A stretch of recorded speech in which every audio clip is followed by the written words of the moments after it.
Swinging a drive. Right field and deep. Back goes Aquino. It's got a chance. Gone. Get out the tape measure. Long gone.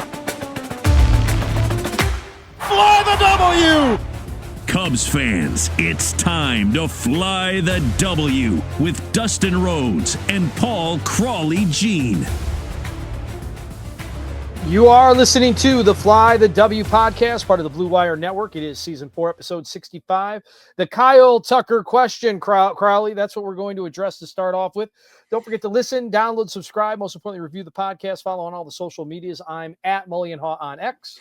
And you can follow me at Crawly's Clubhouse on X, Blue Sky, TikTok, Crawly's Clubhouse on Facebook, Instagram, YouTube, and Threads. And you can email us with your questions or thoughts about Kyle Tucker or any other topics that we talk about at crawlyscubs@gmail.com. Dustin, looks like everybody's partying in Vegas, huh? Yep, there's some general manager meetings going on out there, award ceremonies going on out there. Our guy Bruce Levine is out there, and they're going to kind of drop an award every couple of days here, and then Thursday they're going to do a big show. Yeah, it's a lot of fun, you know, when you get into the GM meetings, and that's when everyone kind of starts to lay the groundwork for all these players that are hitting free agencies. But there are still a couple other things that we got to kind of figure out. We talked about how the day after the World Series ends, free agency begins, right? And so the teams have 5 days to exclusively negotiate with any free agents that are on the team. Now, also players and teams have 5 days to decide on these opt-ins or opt-outs. And then when you have a free agent, Dustin, a team has to decide whether or not you are going to give that qualifying offer, right? And the qualifying offer is kind of interesting to me. So the qualifying offers a 1-year contract valued at the average salary of the 125 highest players in the MLB, okay? So for the 2025-26 season, that value is $22 million. So if someone asks, well, why don't you give a qualifying offer to Brad Keller? Well, because you don't want Brad Keller to make $22 million. He's not worth it, right? But when you look at some of these other players, this year, Dustin, there were 13 players that were tendered a qualifying offer. So 13 players are going to get this offer. And this is where, you know, all this stuff kind of just gets really interesting as far as who gets the qualifying offer, who doesn't, who are you going to give it to. So this year, you can take a look and see right here some of the players that got the qualifying offer. So you got guys like Kyle Tucker, Bo Bichette, Framber Valdez, Dylan Cease, Ranger Suarez, Zach Gallen, Shota Imanaga, Michael King, Trent Grisham, Gleyber Torres, and Brandon Woodruff, right? And so some of these guys, you know, are not going to take the $22 million. Like Kyle Tucker is not taking a 1-year, $22 million deal. Correct. We know that for sure. Right. We don't even have to think about that. Bo Bichette, those type of things, you know, yeah, that is one of those things that you're not going to do. But the interesting one right here is, you know, when you look at it, since you've had this idea of qualifying offers, it's not really taken that often, right? So since it was implemented in 2012, 144 players, including 13 in 2025, have received one. But since that time frame, Dustin, only 14 have accepted it. So players have until 3 p.m. on November 18th. So we got about a week? So about a week for a decision to get made. Now, the Cubs offered 2 of their free agents qualifying offers. You got Shota Imanaga and Kyle Tucker are extended qualifying offers. Now, we know that Kyle Tucker, like we said, is not going to take it. But Shota Imanaga, maybe? Well, I'm more surprised that it got don't you think, didn't we have one of these like recently where we think the Cubs are like, oh, damn, they took it, right? Like, I'm thinking they're hoping that he does not do this, right? That he decides that there are greener pastures somewhere else. Right. Cody Bellinger was the one where it was like kind of the opt-in and there was some nerves about that. But, you know, Jed is out in Vegas right now and he was asked about Shota Imanaga, and this is kind of fresh audio. Here is what the Cubs president of baseball operations had to say about Shota. Ultimately, it was just we obviously value Shota a ton. I think he's he was amazing for us as a pitcher, as a teammate, and I don't want to close that door completely by any stretch, but ultimately, we didn't think that the club option was right value. He didn't think that the player option was right value, and that happens. And so, clearly we made him a qualifying offer, and there's nothing that prohibits us from still talking to him. So I don't want to close that door. But obviously, like I said, like the way that we value the club option, the way he valued the player option, obviously we didn't meet up there. Now, Shota was set to make $15 million. I get why we played that audio, but it's like the fact that he's such a good teammate and all that. I mean, it would have been breaking news if he had said anything to the contrary, right? Anything. Right. And he was set to make $15 million this year, but then he also had additional money that he was going to make after. So unless he signs a multi-year deal with some team, like you're talking about greener pastures, I think there's a good chance, Dustin, he might take the $22 million. Right. So do I. don't think the Cubs want that. Right. I think this is almost something that I wouldn't be surprised gets negotiated out. I don't think owners want this. It doesn't seem like something they would want. I think what they want. Do you agree with me? Do you agree? I mean, this seems something very advantageous to the player. And I don't think, why are the Cubs that, this part of it way better than I do. Right. Are the Cubs this desperate for a draft pick that they're willing to roll the dice on $22 million for Shota Imanaga so they can get a draft pick? Well, here's the thing. Can't they just not offer him anything? Yes, they could have not offered him. Yes, they could have not offered him a qualifying offer. Well, I just don't understand. I mean, I would not have offered him a qualifying offer. Would you have offered him a qualifying offer? It depends on what they think was wrong and what they think they can fix. Now, you saw last year. You better hope based on what you just said then, Crawly. Right. You better the hell hope you can fix it. I think they trust Tommy Hotovy in their pitching infrastructure. I know they trust him. Right. I know they trust Tommy Hotovy. The question is, they better know damn well that they can't fix this, because otherwise that's a hell of a roll of the dice. That's a hell of a trip to the craps table. I don't think it breaks the bank. I don't think it affects. Well, no, of course, it doesn't break much the of bank, anything what they're going to do. And it's 1 year. It's 1 year. So you're actually going to save more money in the long run by getting rid of the back end of that deal than you are there. And we saw Dustin last season. All of a sudden, you start losing pitching. Think about if Cade Horton didn't have the Cade Horton season. Imagine if Cade Horton had more of like a Ben Brown type season. We're not talking playoffs, right? It was a gift from the baseball gods that Cade Horton was as brilliant as he was, or they wouldn't have even sniffed the playoffs, Dustin. So I think that that pitching goes down, and you always could use a few more pitchers, right? To me, I just think that see what happens with Shota, and there's a lot of ways this can play out. If he leaves, he doesn't take the qualifying offer, then you get the draft pick. If he does, you just get insurance for the year with a guy that's really popular. There's a lot of Japanese players that we're going to talk about next time that just got posted. So you got a guy that's going to be there that could maybe make that transition easier if the Cubs decide to go that route. So there's a lot of different benefits that you can get from giving Shota. So I don't like I said, if I thought that $22 million would prevent them from getting Dylan Cease, then I'd be more upset. I don't think that should be the case. All right. I'm going to take your word for it, man. Cause it's driving me nuts that you are willing to give a guy $22 million next year that you were not willing to start in a postseason game when he seemed perfectly healthy as far as we know. But again, take a look at again, he's going to just get older, but in general, he pitched really well until he got to the end of the year. Right. Sure. Right. But guess what? Isn't that when it matters the most? Right. But if you could sit there and still get good starts out of him. I mean, did you think Colin Rea, did you think you were going to get that much out of Colin Rea? No, but they've rewarded Colin Rea. We're probably going to talk about that tonight, right? I mean, they're rewarding Colin Rea, but again, Colin Rea is going to get $7 million. That's 1/3 of $22 million. I mean, I'm just saying, it's a big difference. Colin Rea might be. Colin Rea pitched in the playoffs in a high leverage situation that they were not willing to let him pitch in. The way I understand, the way I read it. Right. Well, Dustin, we don't know for sure, like you said, if they want to keep him, if they don't. The one, but the big one, and the one we really, title of this episode here is Kyle Tucker. Right? Kyle Tucker question. The Kyle Tucker question. Yes. How bad do they want him? Now, Jim Bowden has put out his annual top 50 free agents, which includes salary comps, which teams would be the best fit.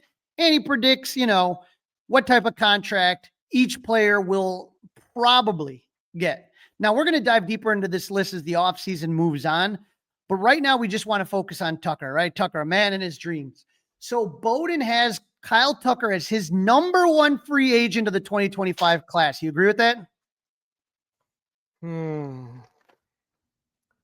I guess. Not the strongest class. I guess if he's not hurt.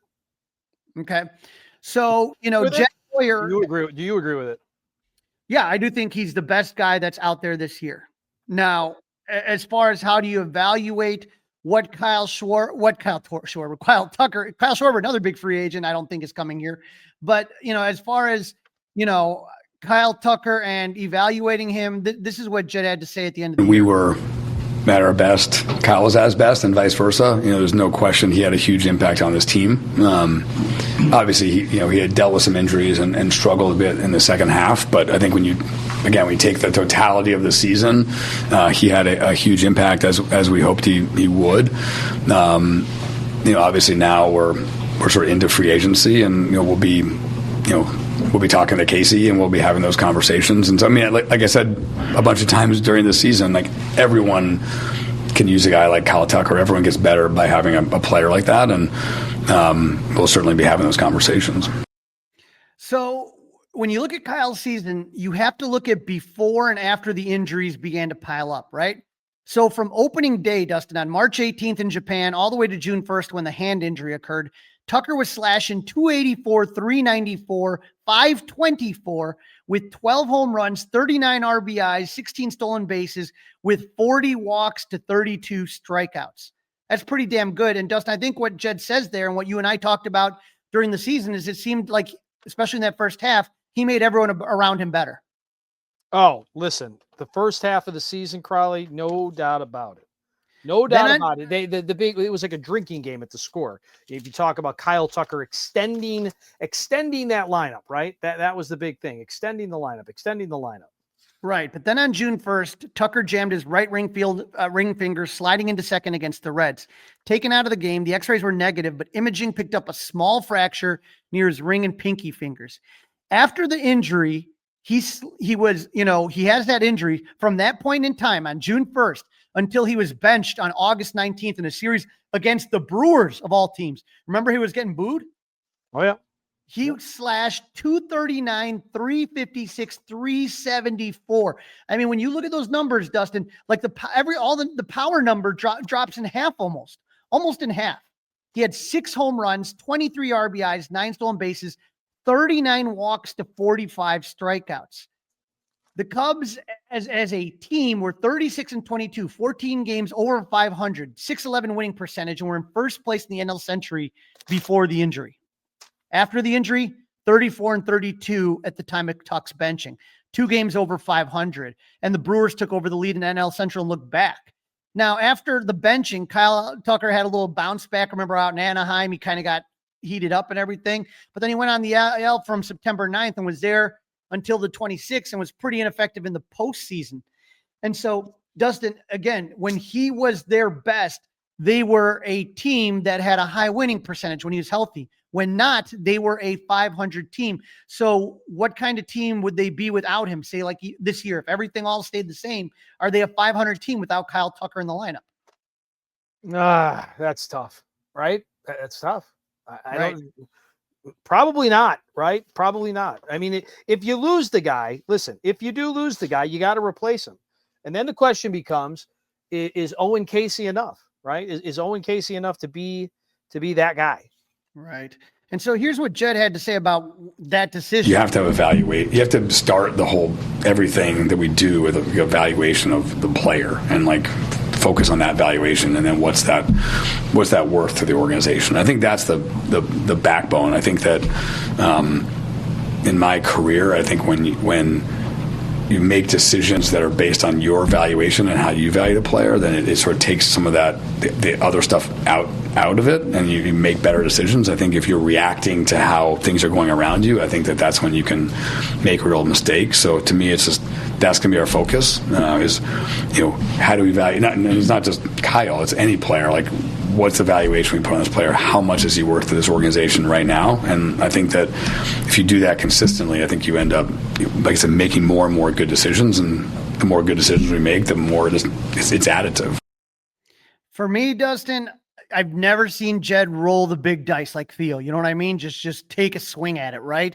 He always seems to be cautious. And so how do you evaluate Kyle Tucker? What's he worth? Well, Jim Bowden of The Athletic has a valuation based on other contracts, and this is what Jim Bowden sees happening. Ready? 10 years, $427 million. Thoughts? Well, it's a lot less than the 500. It's about 50 more million than I would want to give him, to be honest. And I wouldn't give him anything like that without the CBA being more rock solid. You're not getting that. So you're doing 10 years, 427, or he's walking out the door. There's no going to be no 1-year deal on that. Bye-bye. Bye-bye. Crawly, I also personally, I obviously I don't have it on any authority, just how I personally feel. I don't think he wants to be here. Now, 450 million, okay, I'll suck it up, right? Oh, I'll suck it up for 450. But I think he wants to go back to Houston. I think he'd love to go out to LA and just be a guy out there at 450 million. Like you're talking about like a number 2 or 3 guy. Right. I don't think he wants to be the man. I don't think he wants to be a number 1. I just don't. And those are, the right now the odds are looking at like the Dodgers, of course, where he wouldn't be the man, and the Yankees, of course, where he wouldn't be the man. And I've even heard Toronto possibly now. Okay. So, definitely. Where the hell do they get all their money? I mean, did they get the whole continent flushing money into them? Seriously, I mean, where is all that money coming from? Well, Dustin, again, it's a matter of how much, and I think I heard Mully talking about it this morning, how much you're willing to spend as an organization based on how much revenue you bring in. And some owners are much more willing to spend that money. This is definitely a topic we're going to discuss this offseason as far as, the Cubs and the amount that's being spent.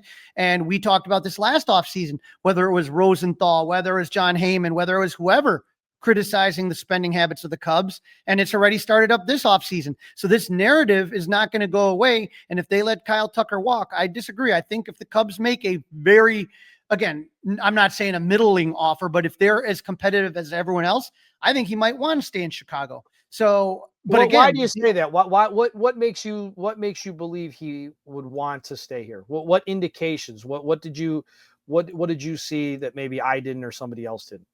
I would say that I believe he liked playing here more. Again, he's not the type of guy that he's not like a PCA or a Jameson Tyone, guys that are just going to sit there and wax poetic and talk about whatever you'd like to talk about and be. He's just kind of a dull guy. You know what I mean? He's just not that interesting. But again, I believe he liked the atmosphere. I think he liked the facilities. I think that he would like, if he is in a competitive deal, I just don't think he's out the door like you said. I think that he would consider staying if the right offer is made. But again, Dustin, what a lot of these players, what you talk about is, what is your commitment to winning? And if you don't, and if these guys don't feel like you're going to commit to winning, why would they want to stick around? I guess. Yeah. I mean, I can't disagree with what you're saying there, Crawly. I can't. It's a great title for the episode, though. I mean, it is a big question, because if you do let him walk, you've got to be willing to replace him. And then the question is, how is that going to be? We'll get into that more as we move along. This is season 4, episode 65 of the Fly the W podcast, part of the Blue Wire Network. Don't forget to listen, download, review, subscribe to the Fly the W podcast. 5-star reviews, we'll take them. You can email us, crawlysclubhouse@gmail.com. Don't forget, you can watch us on the Crawly's Clubhouse YouTube page, as some of you might be right now. This last weekend, the Arizona Fall League held their Fall Star game. Friend of the podcast, Rich Biesterfeld, joined Crawly to talk about how the young Cubs performed against some of MLB's best talent. You are ready to welcome back our guest, our good friend, Rich Biesterfeld. Rich, how you doing, buddy? I'm doing well. I'm doing well. It's beautiful in Arizona right now. This is when that weather all of a sudden goes from blazing to hell hot to just kind of nice and beautiful, right? It's still been it was a little warm in the Cameron Wells today, but I think it's like upper 80s. But we may even get some rain Friday, so they've actually done some shuffling to the playoff schedule for this coming weekend. So It's been a weird kind of weather for the Arizona Fall League because they had a lot of rain in the yeah, beginning, right? yeah, they had we were supposed to do a triple header down in Tucson, and that ended up having to be scrapped just because it was the rain was forecast, and it was like, and Tucson's about an hour and a half south, so they didn't want to send everybody down there and then be sitting in rain delays. Well, if people are not aware, and don't know about the Arizona Fall League, Mhm. the Arizona Fall League really is a cool chance for players that got injured and maybe didn't have as many Mhm. at bats or throw as many innings, or for kind of younger players to kind of cut their teeth a little bit. And what I love about the Arizona Fall League is it's really just kind of a great place for people to kind of see baseball in a smaller setting, right? You don't have the crazy Right. crowds. There's 6 teams: the Scottsdale Scorpions, the Mesa Solar Sox, the Salt River Rafters, the Glendale Desert Dogs, the Peoria Javelinas, Surprise Sagueros. But again, if you are a Cub fan, what you're really looking at is the Mesa Solar Sox. And the cool thing about Mesa Solar Sox is they play at Sloan Park, which I know, Rich, Mhm. you are intimately familiar with. Yes. But it's not just Cubs prospects. Right. It's a combined group of A's, Marlins, Yankees, and Rays. And I feel Mhm. like that really helps the young players kind of get to meet some other people that are going to Mhm. hopefully one day make it into the big leagues, wouldn't you say? Yeah. Oh, yeah. It's fun seeing that. And the thing that I tend to forget is how much a lot of these guys already do know one another, either from playing against each other in their current drafted organizations, or playing in things like Perfect Game. When they were in high school age, a lot of these guys have played together. Even funny story from after one of the games, Cam Collier, who's a Cincinnati Reds prospect, comes over to me and goes, "Hey, would you take a picture for me after the game? I want to take a picture with another player." I'm like, "Okay, sure." So I catch him after the game, and he goes over to the other dugout. The person he wants to get his picture taken with is Ed Howard, because he said Ed was always kind of one of his idols, watching him play earlier. So it was kind of a fun moment getting to do that for the both of them. Well, you mentioned Ed, and Ed is Hmm. on the Solar Sox, and we had our good friend Jim Callis on the show, kind of talking a Hmm. little bit, the injury bug. And I know you've covered Ed extensively in the minors and in spring training and all that fun stuff. But Hmm. always just seems like that injury bug is kind of always Yeah. right there with him. And so he's trying right now to kind of get some Hmm. more at bats after another rough season. How's Ed Howard looking out there? Because he is the only Cubs infielder out in Mesa. Yeah. Um, and the funny part is he's been playing infield. He's actually also been playing some outfield. He's played left field like for at least 2 or 3 games. Because I think at one point I made sure there was a ball fly ball hit to him, and he made the catch. And it was like, oh, that might have been his first outfield put out as a pro. So made sure I wanted to capture that. But he started out a little bit slow, but he's been hitting the ball a lot better lately. So like you said, he's played some shortstop, some second base, but also some left field. Yeah, everyone just remembers that Jackie Robinson West run and him being a Yeah. part of that. No outfielders, but 2 catchers. Mhm. Logan Petit, any relation to Cody? I don't believe so. I noticed the other day that the PA announcer, though, was pronouncing his name a little different.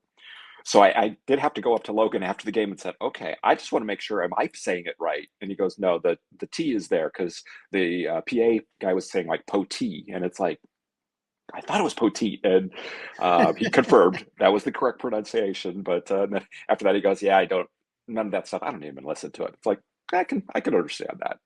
And one of the cool things is kind of in the middle of Mhm. the season, the Mhm. fall Arizona Fall League, they have the Fall Stars, and you got to Yeah. be a part of that. Tell our listeners what the Mhm. Fall Stars is all about.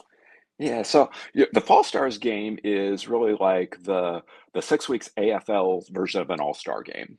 So I don't know if they require like a representative from every team, but the Cubs actually had 2 players, catcher Owen Ayers and pitcher Cohen Marino, And then actually even coach and South Bend manager this past year, Nick Lavello, was also part of that squad. Yeah, and if you go to Rich's social media, and we'll have you plug that shortly, but there's a lot of great pictures that you got to take. And so, as you mentioned, 2 Cubs were represented. Nobody in the home run derby, unfortunately, Correct. Which I always like. But wasn't that Moises Ballesteros winning a few years ago? The home run He derby? didn't win, but Moises He was in did it. play. Yeah, he was one of the participants. Yeah, and so you mentioned Owen Ayers, and I am a sucker for great catcher pictures. Like I love pictures. I'm looking at my wall right now. I got pictures of I got one of Randy Huntley over there giving an eye, and I got one of Jody Davis over there. But I love catcher pictures. And Owen Ayers, I would say Owen is the one that's probably gotten the most attention for the Cubs as far as AFL. Tell our listeners what you're seeing with Owen. I think Owen has really made a name for himself in the fall league this year. So I believe Owen's about like 24 years old. So he was a little bit older when he played this past year, most of the season in Myrtle Beach. Then his season there ended, I believe it was like in July. He got hit in the hand and a broken hand. So thought his season was over before they added him to the fall league roster. But no, he's really stepped up during the fall league. Switch hitting catcher. He's been playing good defense. I don't have the stats in front of me of how many guys he's thrown out, but I know he's thrown a lot of runners out, some of the top runners in the AFL. Like there's a Braves prospect called Patrick Kohisi, who is, I think he's either 1 or 2 in the league in stolen bases, and I've seen him throw him out. He's been playing very well. Was talking to another friend of mine and said, I would suspect that Owen is going to be climbing at least some Cubs prospect lists in that top 30 type lists of players. And even other people that I know around the fall league have mentioned that he's probably one that's on, if you want to call it like a top 10 surprises of the Arizona Fall League. Somebody who wasn't really well known outside of the Cubs organization, who's stepped up and done a really good job. He was the player of the week in the first week of the fall season. And I think he's still hitting somewhere around 360, 370 right now. So, after seeing Drake Baldwin take the Rookie of the Year, you're just like, man, hopefully, I think it was Giovanni Soto won the Rookie of the Year in 2008. Yeah. So maybe Owen Ayers is going to be the next one, right? Yeah. Like I say, I think he's definitely he's gained some traction. I think in the organization, he's going to get some longer looks after this, I would think. Nice. And then you mentioned Cohen Moreno also in there. Tell us a little bit about what he features and what he's doing out in Arizona. Yeah, Cohen has primarily been a starter and has looked good. His pitch mix, I'll be honest, I'm not as sure. When I'm looking through the camera, it's really hard to concentrate on anything other than the visuals there. But I think he throws probably more like in the low 90s. But he's another one who's battled some health issues over the last couple of years, just trying to stay healthy and stay on the mound, but has looked good in the fall league. He came in relief in a pressure situation, which I haven't seen him do in the AFL prior to this. And I think he gave up 2 walks, walked in a couple guys in that AFL game. But stuff like that's going to happen too. So overall, though, I think it's been a very successful campaign for Cohen. And like we were talking about earlier, I love seeing the way that these teams kind of are sitting there for this All-Star game. Yeah. And they, I think they did that. They brought this back this year where the teams get to wear their own jerseys, their team jerseys, but they're all kind of showing on their hats. They're wearing their AFL hats, which is really cool picture. Tell us about this picture and who's in this one. Yeah, that was from the Fall Stars game the other night. That's Owen. I believe that's a picture from the Braves, and I'll be honest, I just finished working up all of my photos from that early this morning, and I still got to go through the rosters. That might be Alfredo Deneau, the catcher, who's right next to Owen, but I'm not positive on the number 28 there. Yeah, it's great though seeing the Cincinnati and the Atlanta and all the guys kind of just hanging out. And you mentioned Nick Lavello, and he kind of had a special AFL, didn't he? That was really cool. I saw it announced a couple days before it. So that I had talked to Nick and told him it's like, hey, as long as I get the chance, I'll get you some good pictures of that. And yeah, catching the ceremonial first pitch from his dad. Um, what a cool moment to get to witness out there. And again, if you don't know, Torey Lovello is the manager of your Arizona Diamondbacks. So, Yeah. well, he probably didn't have to travel far, right? Oh, no. We've actually seen him at a couple Solar Sox games this fall, and let's see, I think Nick has managed the 2024 and 25 seasons at South Bend. The year before that, he managed the Arizona Complex League, and I know there were a couple games when he was managing in the Complex League when I think the Diamondbacks had an off day that day where we saw Torey and his wife, Nick's mom, at the ball games, watching their son manage. As you watch him from the Arizona Complex League to South Bend, have you noticed kind of change in his coaching, his demeanor, as far as getting more experience?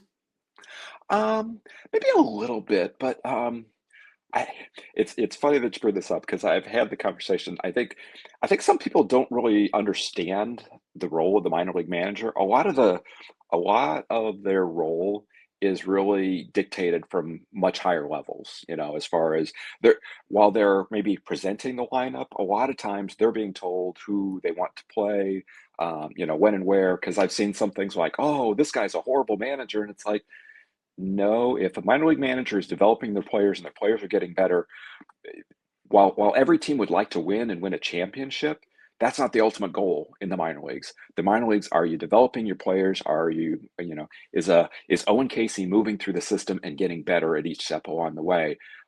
That's great. If they win too, that's cool. The big league team isn't as worried about wins and losses as they are in that development. So the things I've heard on really pretty much all of the Cubs minor league managers is, the Cubs have been very pleased. You've got him, you've got Giovanni Cuevas, who was in Myrtle Beach this past year, Lance Reimel, who was in with the Smokies in Knoxville.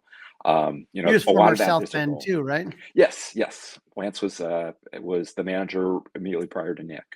So it's Yeah. really, are they helping develop those skills and helping those guys get better? And then, yes, if we can win games, that's cool. We like to do that, but that's not the higher of the two goals.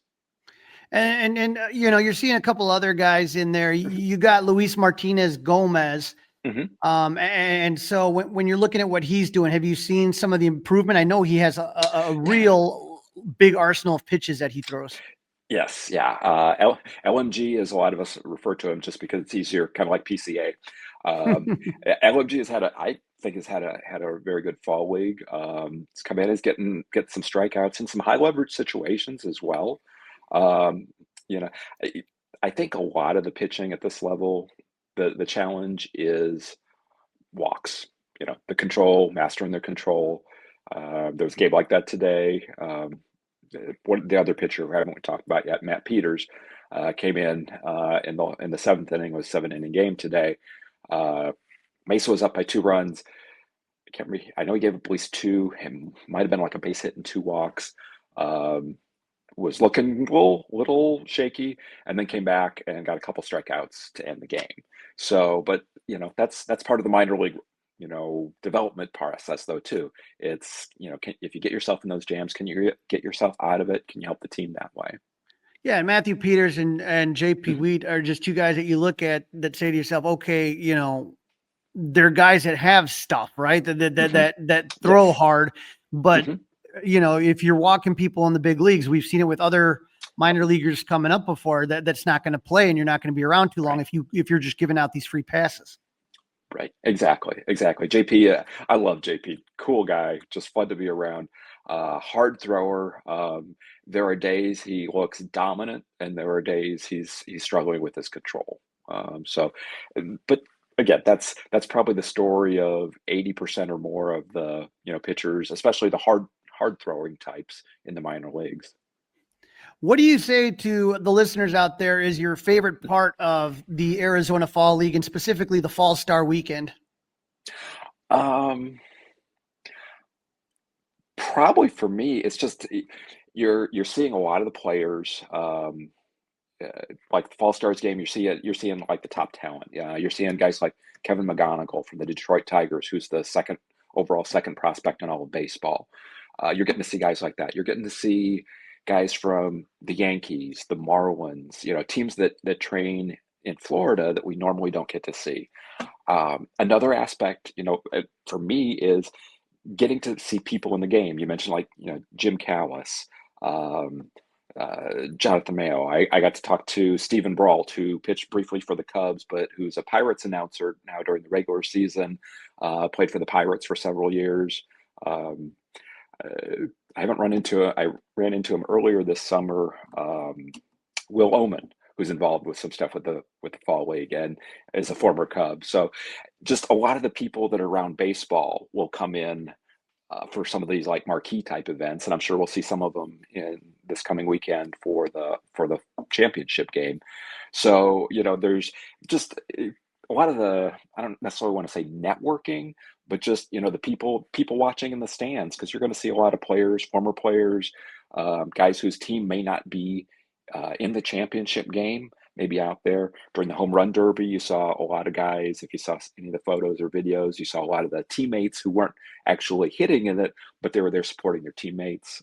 Just it's a lot of fun. It's kind of they're serious, but it's a laid back atmosphere too.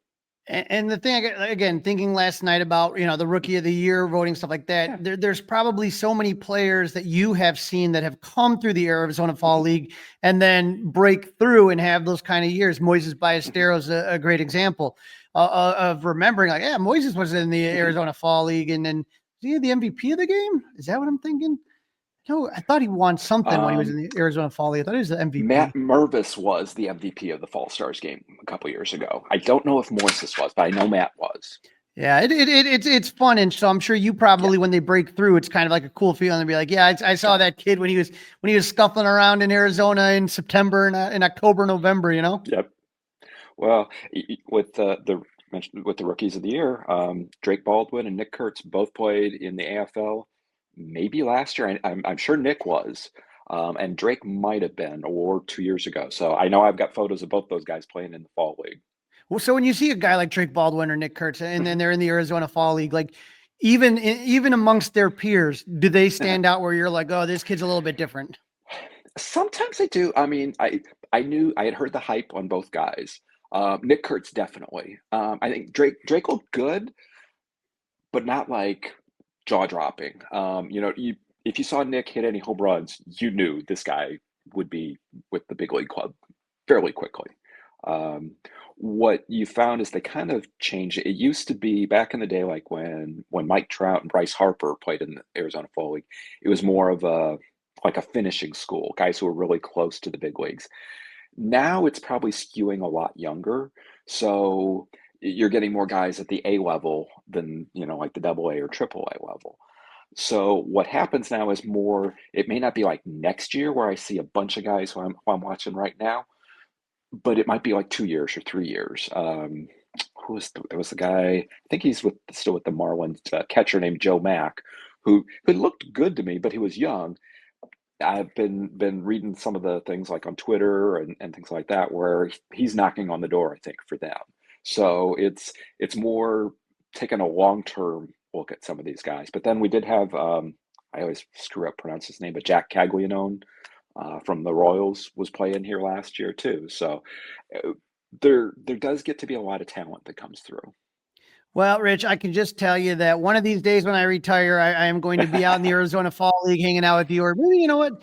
Maybe the next time the Cubs don't make the postseason, I'll just try to make a quick journey over there and see if I can watch the AFL, the Fall Star game. Maybe Rich, you could pull me some strings, and then we can hang out sometime there. It would be some fun, right? We could try. We can try.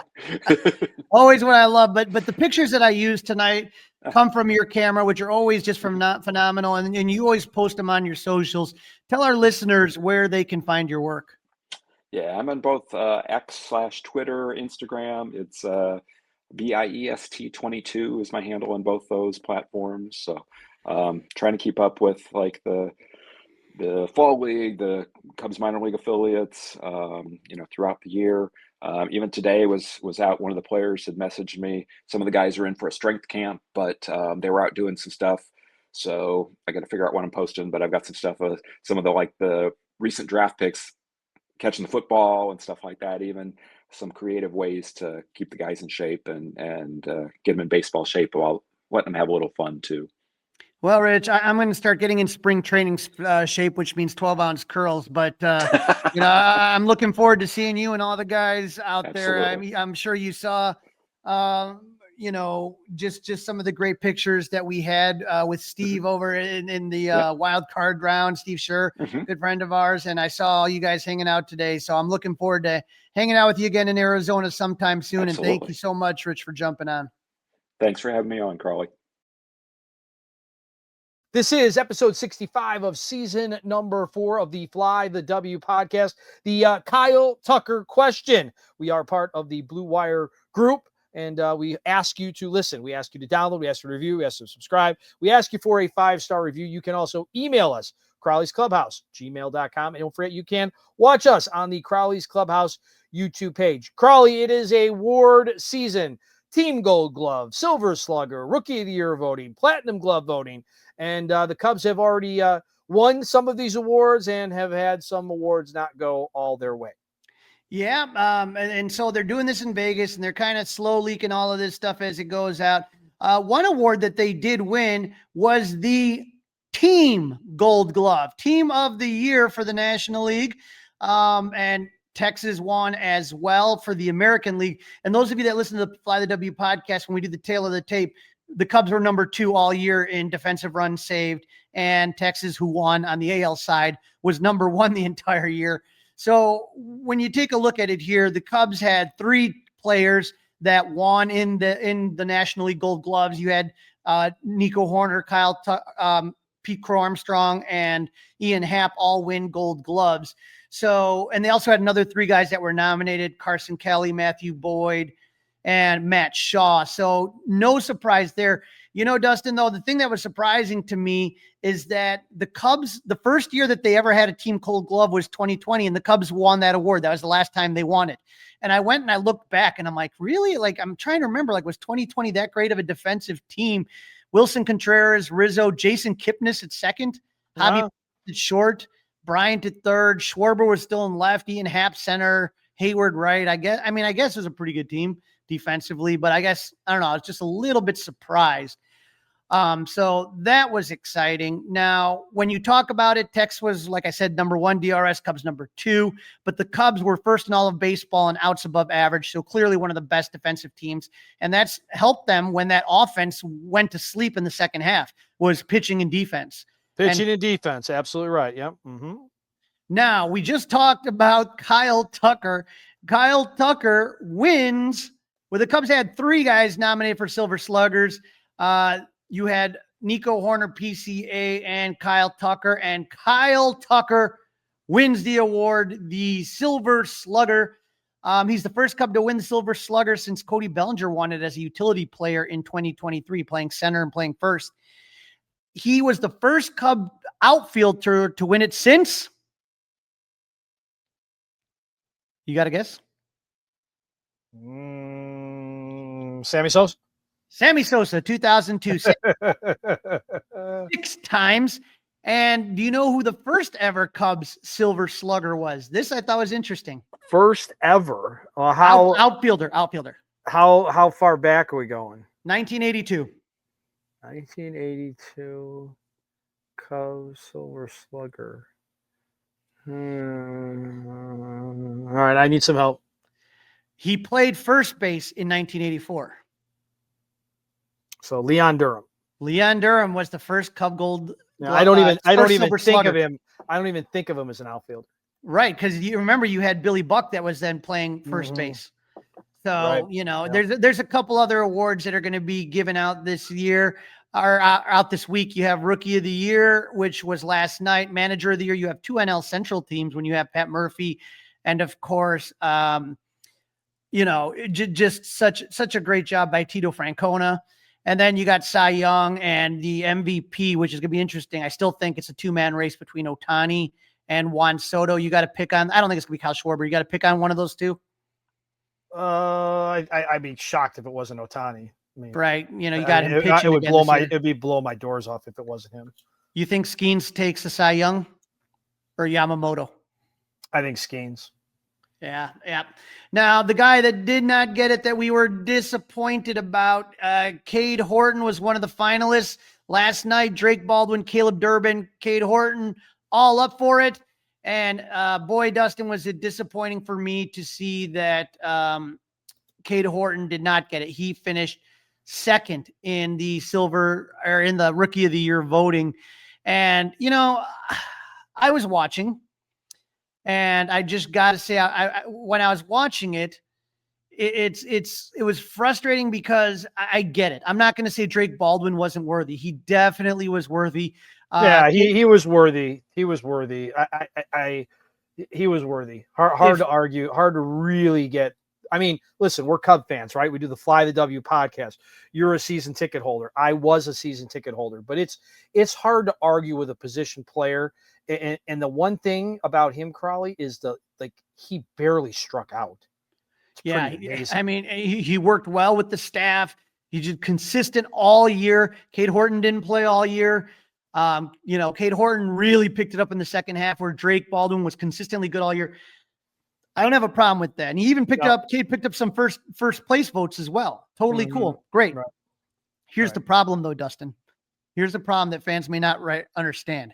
Even though Cade Horton was called up to MLB, wasn't called up until May. This is from my guy, Arizona Phil, and the Cubs reporter.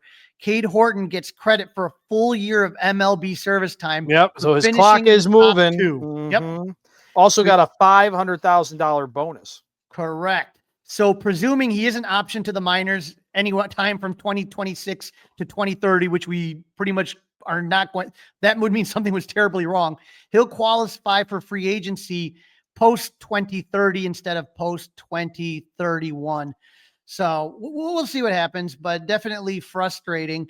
What was also frustrating, Dustin, is that the Platinum Glove Award was given out, and it was given out to this joker, Fernando Tatis Jr., who got busted for steroids before, and just, I don't know.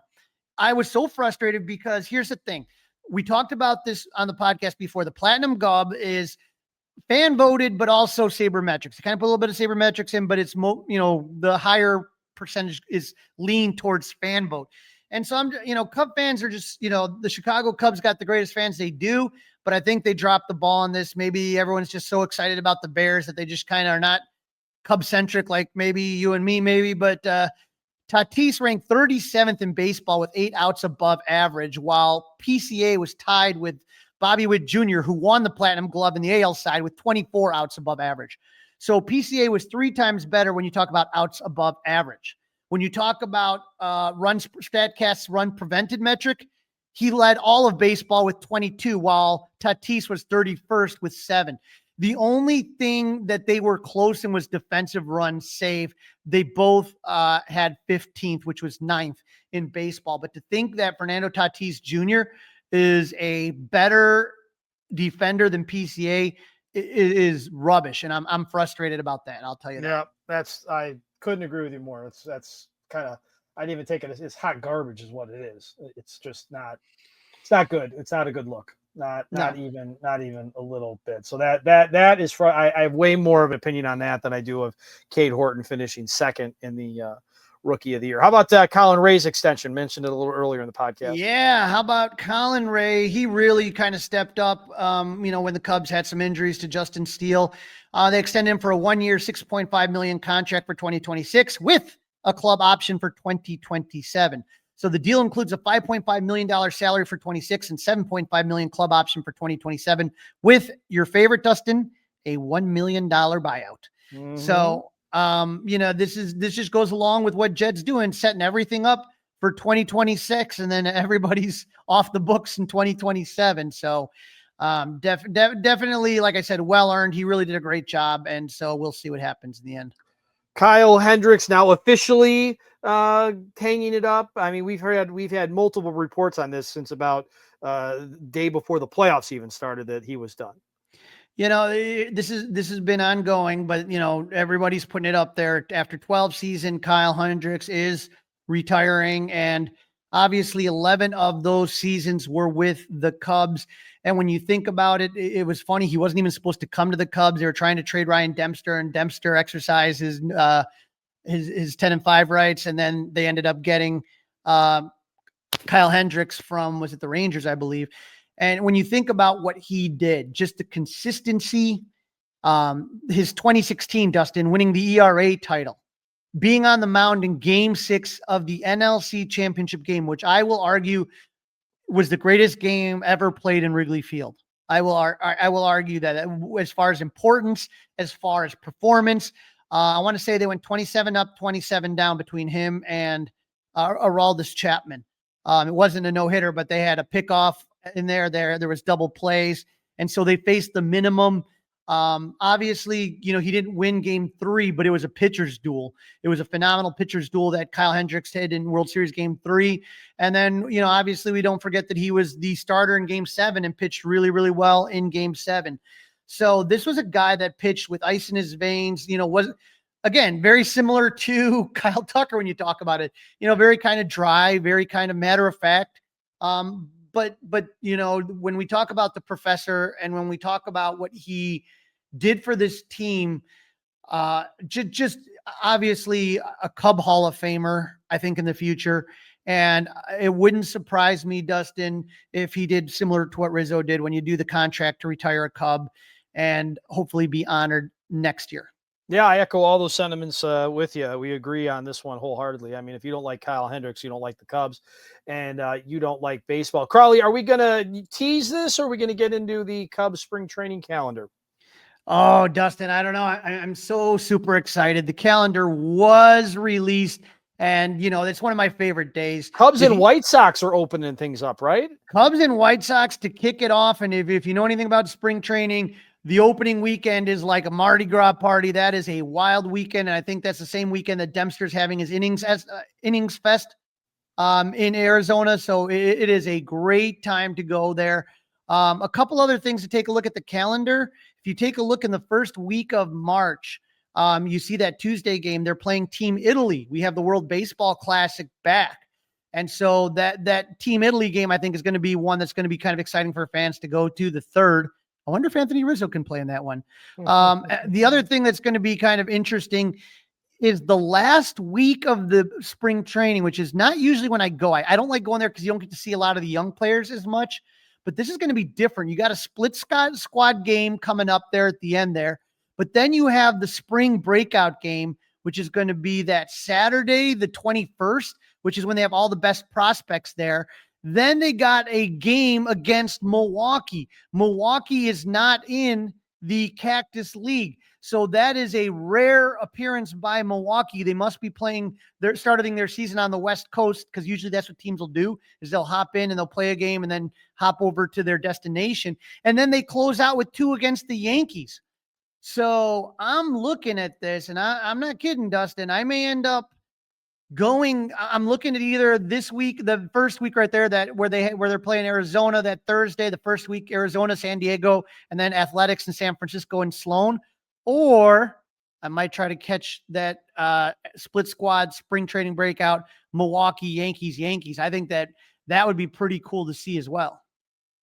Yeah, very. It's always exciting to look at those kind of schedules, Crawley's, get you, especially since we've had a little bit of snow around town. And, the wind has been whipping and it feels every bit of 25 degrees out there. So always cool to have something to look forward to. Plenty of stuff to look forward to on the Fly the W podcast. Everything that happens, we'll get right back to you guys. We'll be spitting out at least 1 or 2 of these a week all through the off season as well. That's a wrap. Don't forget to listen, download, review, and subscribe to the Fly the W podcast. You can email us your thoughts and your questions at crawleysclubhouse@gmail.com. And you can watch us by subscribing to the Crawley's Clubhouse YouTube channel. Crawley, I'm sure next time we're with everybody, we'll have some audio from these GM meetings out in Vegas to share. It's going to be a lot of fun, and hopefully Jed's out there cooking. Go Cubs! It's all over.